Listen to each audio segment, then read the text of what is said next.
नमस्कार मित्रांनो, एक्झाम जागर या एज्युकेशन यूट्यूब प्लॅटफॉर्मवर तुम्हा सर्वांचं पुन्हा एकदा स्वागत आहे. तर मित्रांनो, या आधीच्या सत्रामध्ये मी तुम्हाला एक प्रश्न विचारला होता आणि प्रश्न काय होता? तर मनरेगा योजनेच्या अंमलबजावणीचा आढावा घेण्यासाठी कोणाच्या अध्यक्षतेखाली समिती स्थापन करण्यात आली आहे?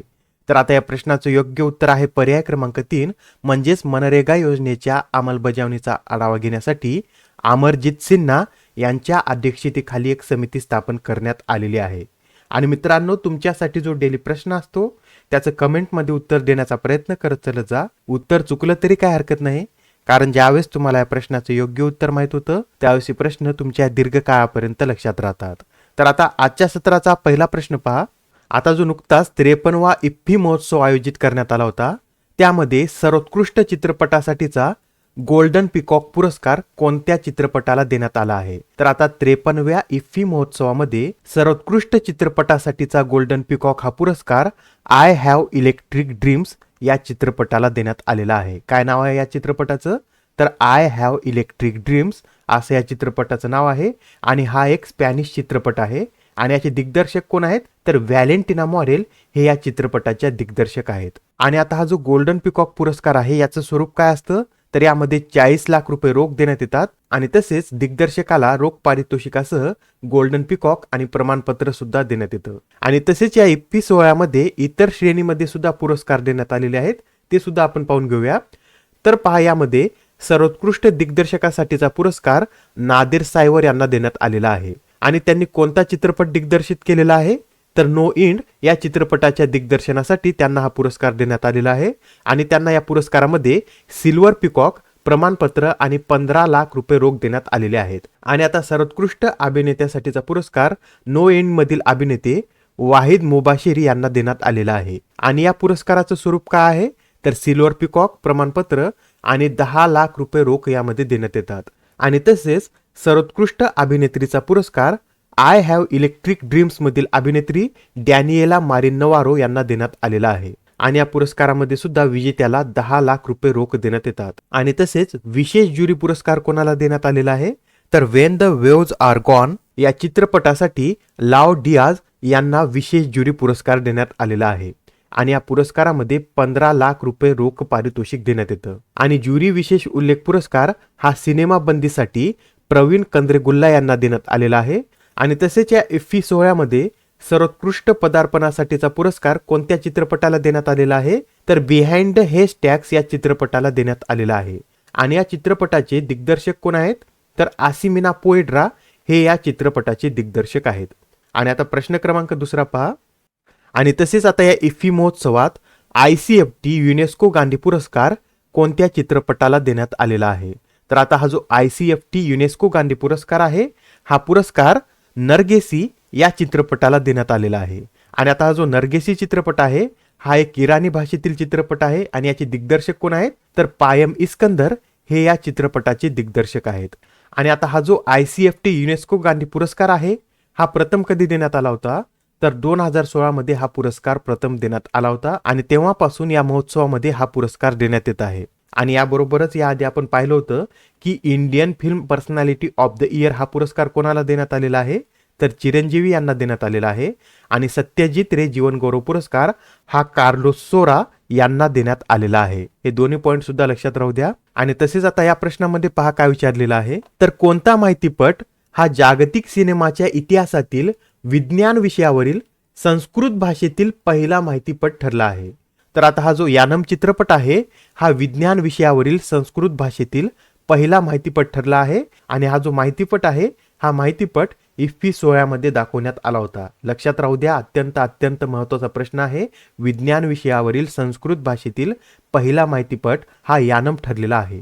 आणि आता हा जो माहितीपट आहे हा माहितीपट माजी अंतराळ मोहीम अध्यक्ष पद्मभूषण डॉक्टर के राधाकृष्णन यांच्या my odyssey memoirs of the man behind Mangalyaan mission या आत्मचरित्रात्मक पुस्तकावर आधारित आहे. आणि तसेच या चित्रपटाचे निर्माते कोण आहेत?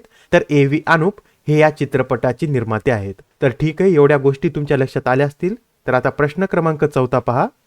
कोणत्या राज्याने हर घर गंगा जल ही योजना सुरू केली आहे? कोणती योजना आहे? तर हर घर गंगा जल ही योजना आहे. आणि नुकतीच आता ही योजना बिहार या राज्यानं सुरू केलेली आहे.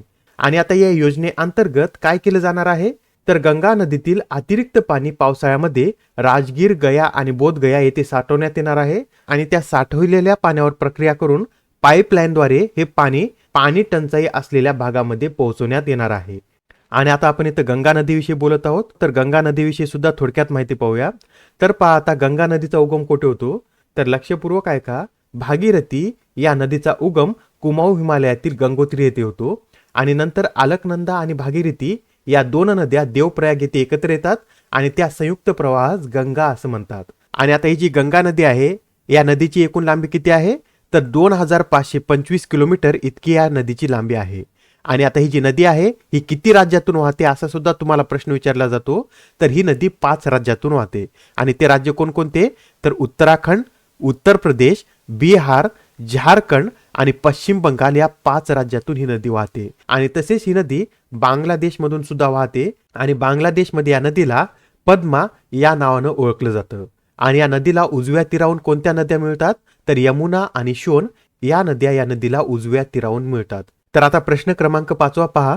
कोणत्या कंपनीने श्रीहरिकोटा येथे भारतातील पहिले खासगी रॉकेट लॉन्चपॅड विकसित केले आहे, तर नुकतेच आता अग्निकुल कॉस्मॉस या कंपनीने भारतातील पहिले खासगी रॉकेट लॉन्चपॅड हे श्रीहरिकोटा येथे विकसित केलेलं आहे. आणि आता या रॉकेट लॉन्चपॅडचं उद्घाटन कोणाच्या हस्ते करण्यात आलेलं आहे, तर इस्रोचे प्रमुख डॉक्टर सोमनाथ यांच्या हस्ते या रॉकेट लॉन्चपॅडचं अनावरण करण्यात आलेलं आहे. आणि पहा, आता ही जी अग्निकुल कॉस्मॉस कंपनी आहे, या कंपनीची स्थापना कधी करण्यात आलेली आहे, तर 2017 मध्ये या कंपनीची स्थापना करण्यात आलेली आहे. याचं मुख्यालय चेन्नईमध्ये आहे आणि सध्या याचे सीईओ कोण आहेत, तर श्रीनाथ रविचंद्रन हे या कंपनीचे सीईओ आहेत. आणि मित्रांनो, आताच आपण पाहिलं होतं स्कायरूट एरोस्पेस या कंपनीनं पहिले खासगी रॉकेट लॉन्च केलेलं आहे आणि त्याचं नाव काय आहे, तर विक्रम यस असं त्या रॉकेटचं नाव आहे. आणि आता हे जे रॉकेट आहे, हे रॉकेट प्रारंभ मिशन अंतर्गत लॉन्च करण्यात आलं होतं, हे सुद्धा लक्षात राहू द्या. आणि आता प्रश्न क्रमांक 6 पहा. आता या प्रश्नामध्ये काय विचारलेलं आहे, तर हरिमोह शक्ती हा लष्करी युद्ध अभ्यास भारत आणि कोणत्या देशादरम्यान आयोजित केला जातो. तर आता हा जो हरिमोह शक्ती आहे, हा लष्करी युद्ध अभ्यास भारत आणि मलेशिया या 2 देशादरम्यान आयोजित केला जातो. आणि हा जो युद्धाभ्यास आहे हा 2012 पासून आयोजित करण्यात येत आहे. आणि तसेच यावर्षीचा हा जो युद्धाभ्यास आहे याचं आयोजन मलेशियातील क्लांग येथे 28 नोव्हेंबर पासून सुरू झालेलं आहे आणि 28 नोव्हेंबर ते 12 डिसेंबर पर्यंत याचं आयोजन करण्यात येणार आहे. आणि तसेच याबरोबर काही इतर युद्धाभ्यास सुद्धा आपण एकदा रिवाइज करून घेऊया. तर पहा, संप्रीती हा युद्धाभ्यास भारत आणि बांगलादेश या 2 देशादरम्यान आयोजित केला जातो. एक्विवेरिन हा युद्धाभ्यास भारत मालदीव, युद्धाभ्यास भारत यूएस, गरुड शक्ती भारत इंडोनेशिया, शक्ती युद्धाभ्यास भारत फ्रान्स, मित्र शक्ती भारत श्रीलंका, इंद्र युद्धाभ्यास भारत रशिया, मैत्री युद्धाभ्यास भारत थायलंड, सूर्यकिरण भारत नेपाळ आणि धर्म गार्डियन हा युद्धाभ्यास भारत आणि जपान या देशादरम्यान आयोजित केला जातो. आणि आता प्रश्न क्रमांक 7 पहा.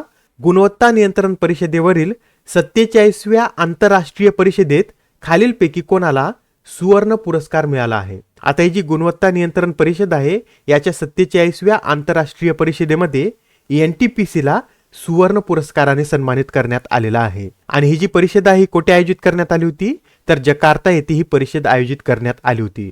आणि आता जी एनटीपीसी आहे याचं फुल फॉर्म काय आहे, तर national thermal power corporation limited असे याचं पूर्ण स्वरूप आहे. आणि या कंपनीची स्थापना 7 नोव्हेंबर 1975 रोजी करण्यात आली होती. याचे अध्यक्ष सध्या गुरदीप सिंग आहेत. आणि या कंपनीला महारत्न कंपनीचा दर्जा कधी देण्यात आला होता, तर 2010 मध्ये या कंपनीला महारत्न कंपनीचा दर्जा देण्यात आला होता. आणि सध्या आता भारतामध्ये एकूण किती महारत्न कंपन्या आहेत, तर 12 महारत्न कंपन्या आहेत. आणि तसेच या आधी सुद्धा काही महत्त्वाचे पुरस्कार जाहीर झालेले आहेत, ते सुद्धा आपण एकदा पाहून घेऊया. तर पहा, राष्ट्रीय डिजिटल परिवर्तन पुरस्कार हा कर्नाटक बँकेला मिळालेला आहे. 2021-22 साठी राष्ट्रीय बौद्धिक संपदा पुरस्कार IIT Madras, world green city पुरस्कार हैदराबाद, सहस्र रामानुजन पुरस्कार गणितज्ञ युनकिंग तांग आणि साहित्याचे नोबेल पारितोषिक फ्रेंच लेखिका ॲनी एनॉक्स यांना मिळालेला आहे.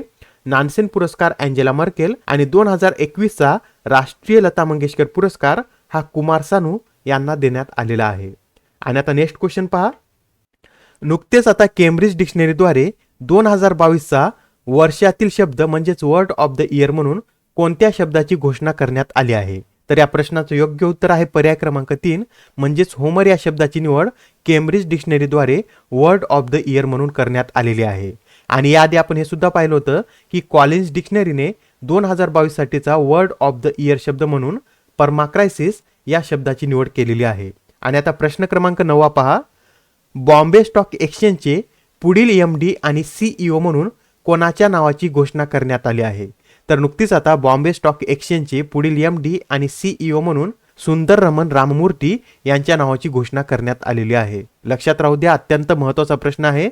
सुंदर रमन राममूर्ती आता हे बॉम्बे स्टॉक एक्सचेंजचे MD आणि CEO असणार आहेत. आणि आता प्रश्न क्रमांक 10 पहा. यामध्ये काय विचारलेलं आहे?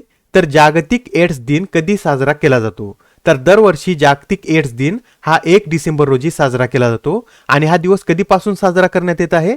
तर 1988 पासून दरवर्षी हा दिवस साजरा करण्यात येत आहे. आणि तसेच यावेळी या दिवसाची थीम काय आहे? तर putting our self to the test, achieving equity to end HIV अशी यावेळी या दिवसाची थीम आहे. आणि आता इथे एड्स विषयी बोललेला आहे, तर याविषयी सुद्धा आपण थोडक्यात माहिती पाहूया. तर पाहता, हा जो एड्स आहे हा HIV म्हणजेच ह्युमन इम्युनोडिफिशियन्सी व्हायरसमुळे होतो. आणि यामध्ये काय होतं, तर आता हा जो व्हायरस आहे हा शरीरातील पांढऱ्या पेशीपैकी T4 लिम्फोसाइटवर हल्ला करतो आणि त्यामुळे व्यक्तीची प्रतिकारशक्ती कमी होते आणि त्याला विविध आजारांना तोंड द्यावे लागते. आणि आता या एड्सच्या निदानासाठी कोणती चाचणी वापरली जाते? तर एलिसा ही चाचणी वापरण्यात येते. आणि भारतात पहिला रुग्ण कधी आढळला होता? तर 1986 मध्ये भारतामध्ये मद्रास येथे पहिला एड्सचा रुग्ण आढळला होता. आणि याबरोबरच हे ऑनलाइनर प्रश्न सुद्धा नोट करून घ्या. नेपाळमधील निवडणुकासाठी कोणाला आंतरराष्ट्रीय निरीक्षक म्हणून आमंत्रित करण्यात आले होते? तर आता नेपाळमधील निवडणुकासाठी भारताचे मुख्य निवडणूक आयुक्त राजीव कुमार यांना आमंत्रित करण्यात आले होते. आणि याबरोबरच आता डिफेन्स सर्व्हिसेस स्टाफ कॉलेजसाठी प्रथमच किती महिला अधिकाऱ्यांची निवड झाली आहे? तर आता डिफेन्स सर्व्हिसेस स्टाफ कॉलेजमध्ये प्रथमच 6 महिलांची निवड करण्यात आलेली आहे. आणि नुकतेच आता कोणत्या ई-कॉमर्स कंपनीने त्यांच्या वितरण ड्रोन MK13 च्या डिझाईनचे अनावरण केले आहे? तर नुकतेच आता हे अनावरण Amazon या कंपनीने केलेलं आहे. आणि आता स्वातंत्र्य सैनिकांच्या निवृत्ती वेतनात दुप्पट वाढ करण्याचा निर्णय कोणत्या राज्याने घेतला आहे? तर हा निर्णय महाराष्ट्राने घेतलेला आहे. आणि आता आजचा तुमच्यासाठीचा प्रश्न पहा. युनेस्कोच्या आशिया पॅसिफिक अवॉर्डमध्ये भारतातील किती स्थळांना सन्मानित करण्यात आले आहे? आता या प्रश्नाचं उत्तर कमेंटमध्ये देण्याचा प्रयत्न करा. उत्तर चुकलं तरी काही हरकत नाही, कारण ज्यावेळेस तुम्हाला या प्रश्नाचं योग्य उत्तर माहित होतं त्यावेळेस हे प्रश्न तुमच्या दीर्घकाळापर्यंत लक्षात राहतात. तर आता पुढच्या सत्रामध्ये पुन्हा भेटूया. धन्यवाद.